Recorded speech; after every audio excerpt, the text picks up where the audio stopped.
Bonsoir, chers téléspectateurs. C'est toujours votre présentateur, Gloire Zengakim, dans notre émission La Sentinelle. Aujourd'hui, comme toujours, nous aimons bien le week-end. J'ai toujours le même invité, le pasteur Oracle Kabwe. Aujourd'hui, je vais continuer avec notre thème qui stipulait sur le mariage, le fiançailles ainsi que les divorces. Avant toute chose, nous disons merci à Dieu pour le souffle de vie, car c'est lui le champion et le sponsor de notre émission. Et nous disons merci à l'homme de Dieu, M. Locke, qui est derrière la caméra. Soyez bénis au nom de Jésus. Avant toute chose, nous saluons notre invité, un homme bien, un pasteur, un mentor de plusieurs. Bonsoir, pasteur. Bonsoir. Vous allez bien? Oui, très bien, merci. Soyez le bienvenu sur notre émission, sur notre plateau et notre émission La Sentinelle. Merci beaucoup. C'est pour la deuxième fois que je reçois le pasteur Oracle Kabwe. Il est le visionnaire de l'église La Sentinelle. C'est lui le révérend qui gère toutes choses. C'est bien d'être pasteur. Pasteur, comment a été la semaine? Une très merveilleuse semaine, par la grâce de Dieu. Gloire au Seigneur.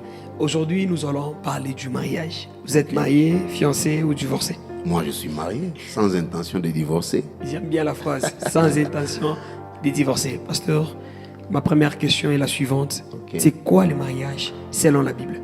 Merci beaucoup. Merci. Une très belle question. Le mariage, selon la Bible, c'est d'abord une union qui est sacrée. Okay. C'est pour nous, enfants de Dieu, une alliance. Selon qu'il est écrit, l'homme quittera sa maison et s'attachera à une seule femme, et les deux deviendront une seule chair. Donc pour nous, nous reconnaissons que le mariage est une institution divine. Très, très bien, pasteur. Pourquoi se marier? Pour plusieurs raisons. Pourquoi vous êtes marié? Moi, personnellement, Oui. Pourquoi ne pas rester célibataire comme l'apôtre Paul? par rapport au temps, par rapport à ma destinée, Oui. par rapport à mon âge, par rapport à mon calendrier personnel, je me suis senti vraiment à mesure de refléter l'amour de Dieu, mais avec un être humain, qui est ma femme, que je salue d'ailleurs en passant, maman La mamie Ginasse. de plusieurs, sentez-vous saluer. Oui, oui, Ma marraine privée, sentez-vous saluer. vraiment. Ça, c'est très bien. Maintenant, pasteur,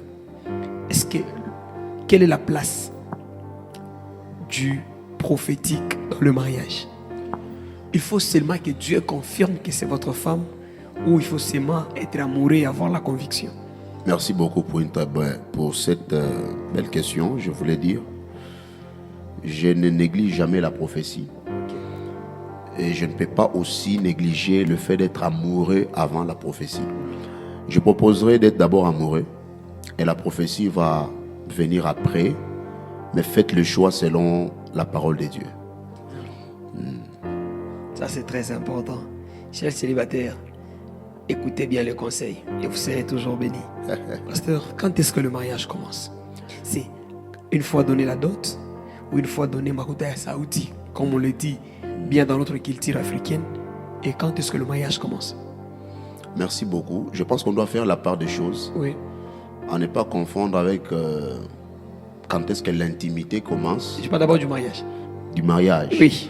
On est africain, on n'ignore pas cette culture-là. Lorsque on rencontre une sœur en route et qu'on propose sur le mariage, il faut savoir que la relation a 3 phases à respecter. Oui. Dans la première dimension, il y a une relation qui peut s'arrêter en route. Là, on n'a même pas besoin de savoir le salaire de quelqu'un. Il travaille où, qu'est-ce qu'il fait dans la vie, et même son adresse, c'est pas important. Ça, c'est le premier degré. Okay. Le deuxième degré d'une relation, je trouve ça une relation comme on appelle les gourmets gospel, les gourmets chrétiens.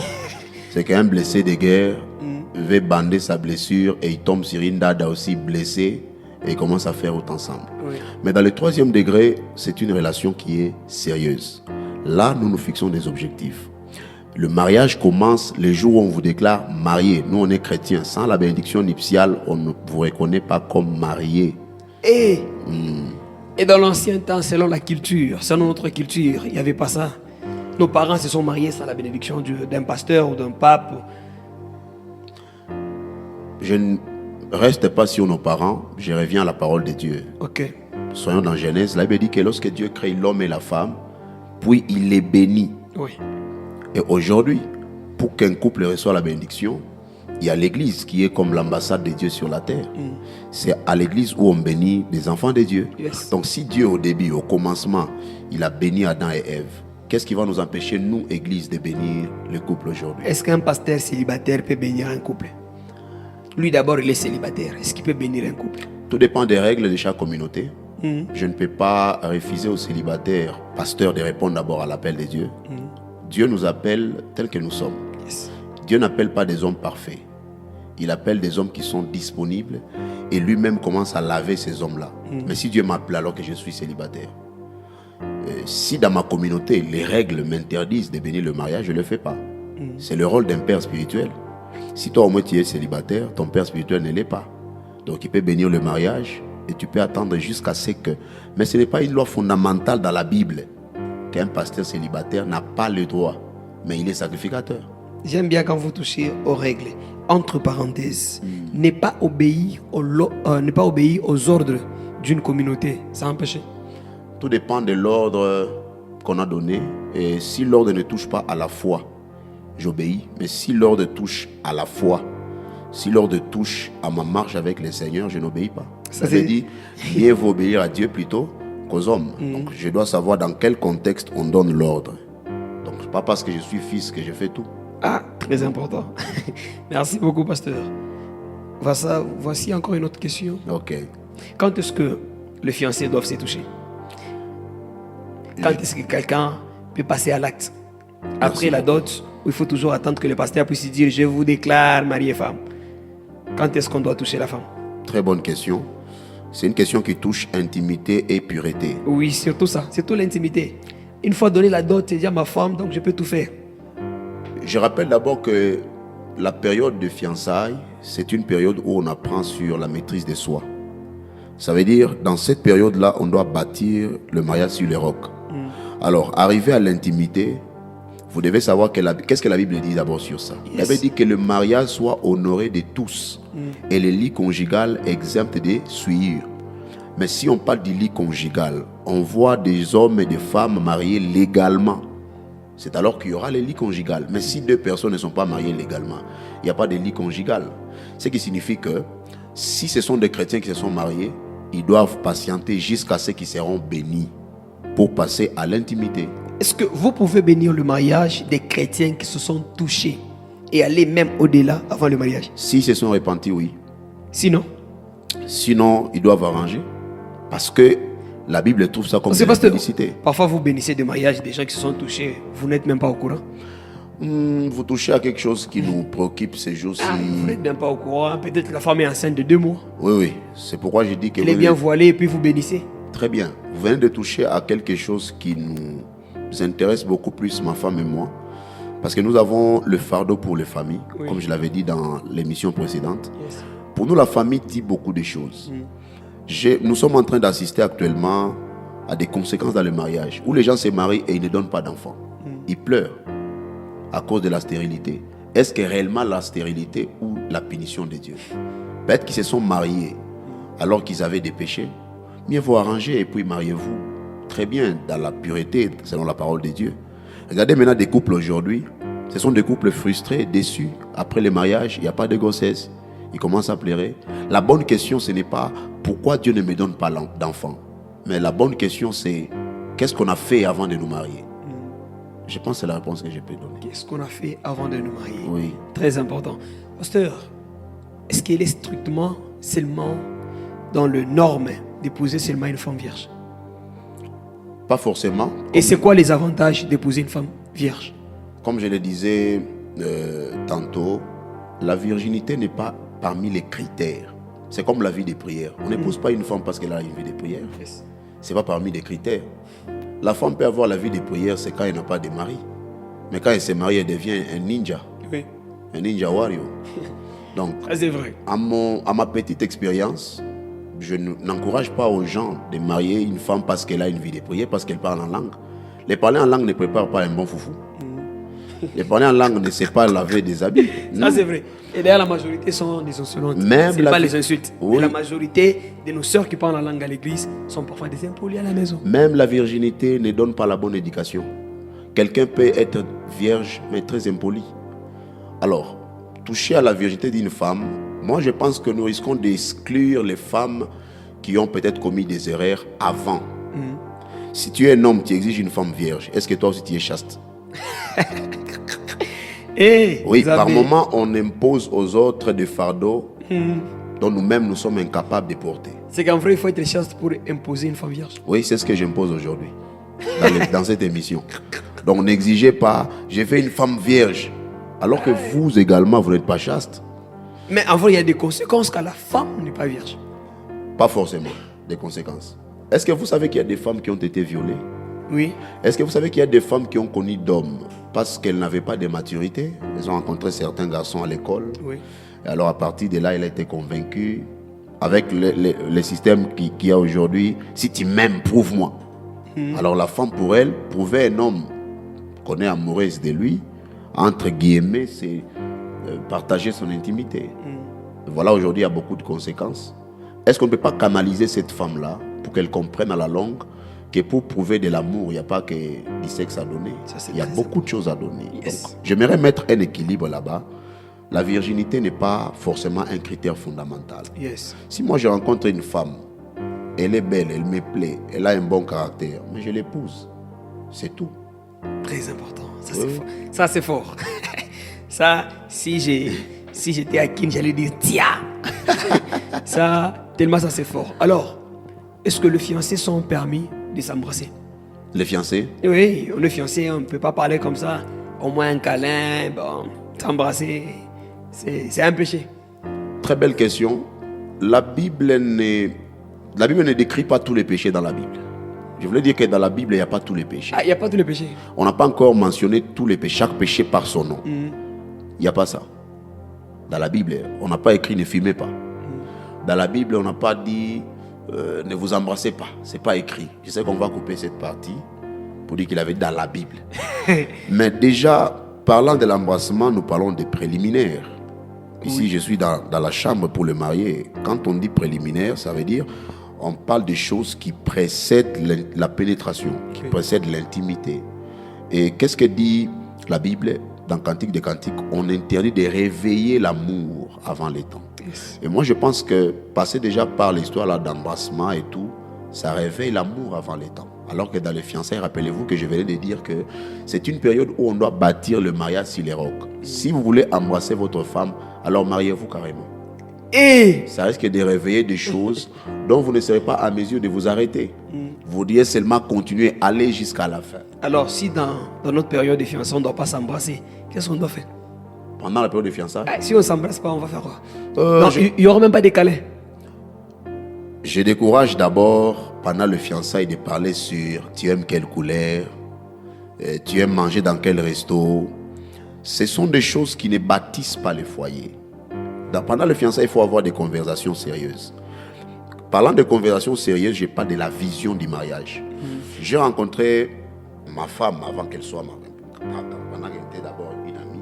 Quand je la rencontre, je lui pose la question, quelle est ta vision pour le mariage? Elle me dit, je n'ai aucune vision pour le mariage. Parce que pour moi, le mariage signifie un partenariat. Donc je suis là avec un homme qui fait sa vie, je fais la mienne. Pas besoin d'être contrôlé, pas besoin de le contrôler et tout ça. Ça, c'était sa vision. Mais quant à moi, vous devez d'abord avoir une vision. Faites asseoir les choses. Mais faites-vous des câlins, il n'y a pas de problème. Ah, les câlins, c'est pas un péché? Non, les câlins, c'est où les péchés? Non, papa, il n'y a pas de péché. Chers fiancés, vous êtes permis de faire des câlins. Il n'y a pas de péché. Mais n'allez pas au-delà. Quel type de câlin? Ah, ça ça le problème. Quel type de câlin? Quel type de câlin? Et quel niveau de câlin? Moi, je pense qu'il faut aller dans la mesure où on doit limiter certaines choses pour ne pas aller au-delà. Pour ne pas tomber dans les péchés, dans l'impudicité. Est-ce qu'un fiancé peut aller lessiver pour son fiancé? Ah non, une fille fiancée, est-ce qu'elle peut se permettre d'aller lessiver pour son fiancé? Dire non, vu qu'il travaille, monsieur Log, il travaille, je dois être là, de lessiver pour lui, de nettoyer sa maison. Peut-être la bonne question, c'est quand est-ce qu'elle peut? Non, est-ce qu'elle peut? Une fois que je suis fiancé, est-ce que ma fiancée est permis de venir chez moi, arranger la maison, nettoyer, repasser? Merci, une très belle question. Pourquoi pas regarder la télé ensemble? D'ailleurs, je pense que tu es témoin. que cette pratique-là est devenue démodée actuellement. Avant, quand vous êtes fiancé, la femme passe du temps à la maison. Alors, quand on a constaté qu'il y a eu beaucoup de grossesses, il y a eu beaucoup de dégâts, il y a eu beaucoup de problèmes, c'est comme ça que vous allez voir la plupart des filles de notre génération, je parle des filles actuelles, est-ce que vous ne sentez pas qu'elles ne sont pas prêtes à faire ces choses-là? Pourquoi? Elles ont compris que ce n'est pas parce que quelqu'un a doté que vous deveniez marié femme. Il faut quand même patienter. Si le mariage doit prendre comme contour la lessive et la nourriture, c'est que Adam et Ève ont échoué. Parce que Adam n'avait pas de veste à lessiver. Adam n'avait pas de casserole. Mais comment il s'est marié? Ce n'est pas parce que vous êtes sale avant le mariage que vous deviendrez propre pendant le mariage. Ça, si vous ne savez pas lessiver vos draps avant le mariage, vous pensez que c'est quand vous serez marié que vous allez lessiver vos draps? Quand elle sera là, elle commence à faire le temps. Voilà. Comme pour dire que le mariage n'exclut pas l'état de la personne. Donc si déjà toi-même tu ne sais pas lessiver tes habits, mais toi tu penses que cette femme-là qui viendra, donc tu vas te marier uniquement pour qu'elle vienne faire la lessive. Mais tu peux le faire avant. Moi je vous demande, pour votre bien, attendez jusqu'à ce que vous serez mariés. Elle va lessiver pour vous jusqu'à... Elle ne doit même pas passer à la maison. Elle ne doit même pas connaître que non, il y a une télévision qu'on a payée. On a maintenant quelques chaînes, elle doit voir la télé. Pourquoi ne pas venir chez moi? Elle peut venir sur le passer problème. À un moment donné. Elle peut venir sur le problème. Est-ce que le fiancé, il y a des choses qui exigent pendant cette période? Comme par exemple se voir à deux. Tu es fiancé? Peut-être je suis un célibataire endurci. Est-ce que les fiancés peuvent se voir à deux? À deux? Oui. Mais quand est-ce que vous allez bâtir votre mariage? Juste se voir, question de parler, dans un restaurant, quelque part. C'est ce que j'ai dit. Si vous ne vous voyez pas à deux, quand est-ce que vous allez bâtir votre foyer? Mais ayez des rendez-vous. D'ailleurs, je recommande aux fiancés d'avoir plusieurs rendez-vous. Ayez plusieurs rendez-vous. Minimum combien de fois par semaine? 6 fois. Ah! Voyez-vous tous les jours. C'est ce que mon père me disait toujours. Sauf les dimanches. Mon père me disait toujours, il faut aller visiter ta femme tous les jours, ta fiancée tous les jours. Ayez le temps de parler. Ayez le temps de discuter. Ayez le temps d'échanger. Il n'y a pas de problème dans ça. Il n'y a pas de problème. Très important, papa. Seulement, il ne faut pas manger là-bas pendant les fiançailles. Ça c'est très capital. Non, ne mangez pas là-bas. Ça, c'est très important. Maintenant, papa, pendant ces moments, pourquoi beaucoup de fiancés n'aboutissent pas au mariage? Certains commencent avec rapidité et puis à un moment donné, c'est fini. La majorité des relations n'aboutissent plus encore au mariage. C'est quoi la raison fondamentale? Très très belle question. Il y a plusieurs raisons. Pour certains, c'est peut-être par rapport aux moyens. Vous savez, aujourd'hui, lorsqu'on veut fixer la dot, c'est comme si on veut faire du business. Yes. Il y a des familles qui exagèrent. Ils demandent même un groupe électrogène, une antenne Canal+, un écran plasma. Je pense en 2030, on va même demander un studio. Il y aura même, pour le moment, on demande même l'iPhone. Même l'iPhone. Bon, un iPhone qui coûte déjà $1,500. Vous demandez dans l'enveloppe $3,500. Là, vous vendez votre fille. Yes. Je pense que d'abord, la dot, avant de répondre à cette question, la dot doit garder son côté symbole, comme dans la Bible. La dot doit garder le côté symbole. Alors, certaines fiançailles n'aboutissent pas, faute de moyens. Il n'y a pas assez d'argent. Un jeune homme qui se débrouille encore, il veut se marier, mais il n'y a pas d'argent. Il y a d'autres fiançailles qui n'aboutissent pas juste parce que vous avez mal géré votre relation. Selon la Bible, dans Jérémie, la Bible déclare, tu peux perdre l'héritage que tu as reçu de tes pères par ta faute. Très important. Donc, si vous gérez mal vos fiançailles, ça ne peut pas aboutir au mariage. Papa? Il y a un élément, s'il vous plaît, que j'aimerais insérer. Oui.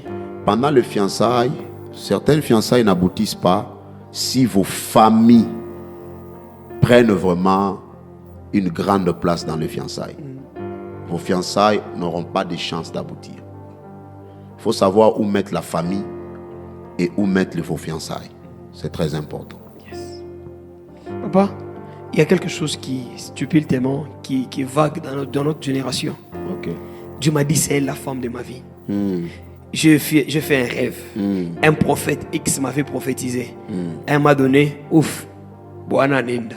Okay. Maintenant, c'est Dieu qui avait parlé Ou bien c'est le prophète qui s'est trompé? Bien mingi tout ni sentiment risem. Vous devez savoir que quand on insère Dieu dans une affaire, Dieu est tellement sérieux que quand il commence quelque chose, il achève. Dieu n'est pas comme nous. L'homme est changeant.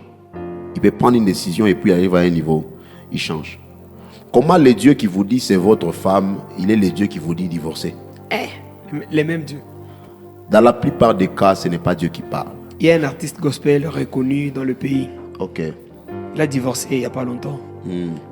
Qu'est-ce qui se passe? C'est Dieu qui, apparemment, avant son mariage, il avait dit non, Dieu m'a confirmé que c'est elle, la femme de ma vie.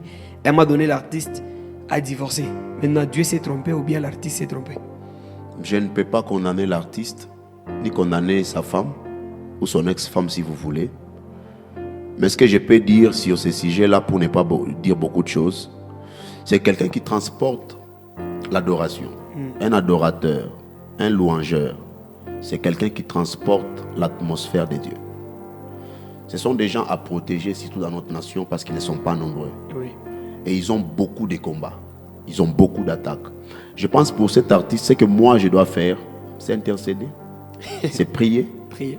Pour que Dieu restaure son serviteur. Mais malgré ça, si moi j'ai l'occasion de l'inviter, je vais l'inviter.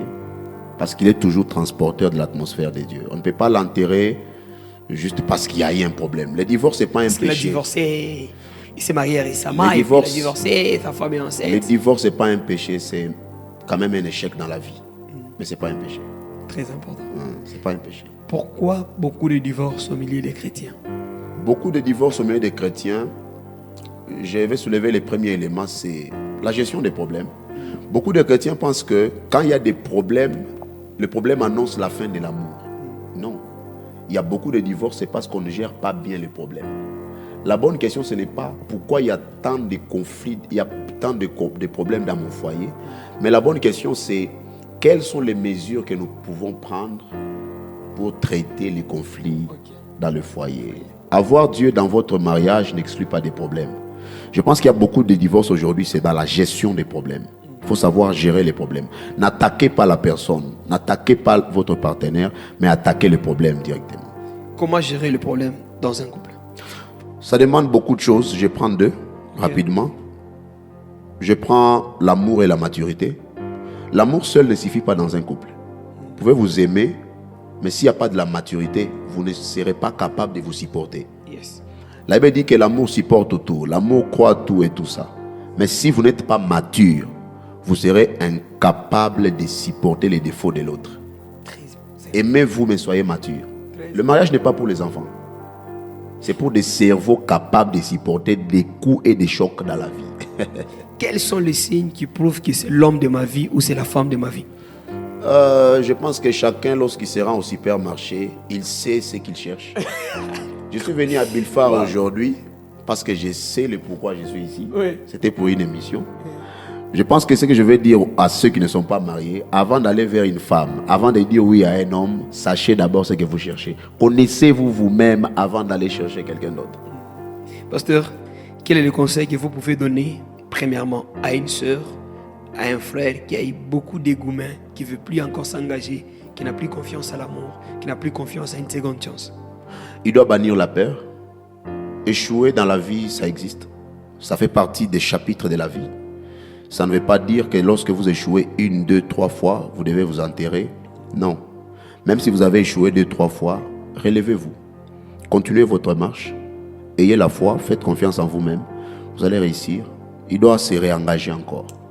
Mais il doit se servir de ses échecs du passé pour corriger son futur dans le présent.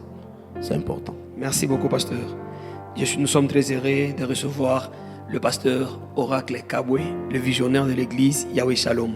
Aujourd'hui, notre thème est en train de stupiculer au moins sur le mariage, le fiançailles et le divorce. La suite au prochain numéro, nous continuerons toujours avec lui. À la prochaine occasion, nous parlerons de beaucoup de choses, surtout d'un thème tellement aimable et gentil qui stipule la relation entre père et fils. Merci beaucoup, pasteur. Nous sommes très heureux. C'est quoi votre mot final?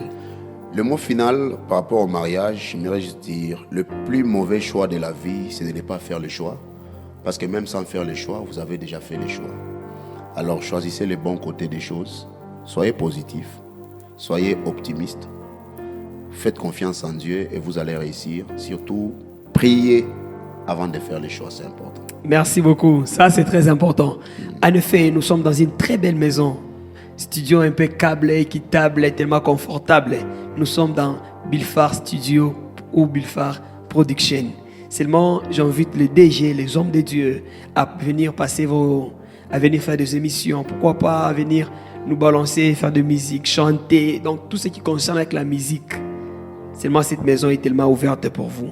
Nous sommes Bilfar Production.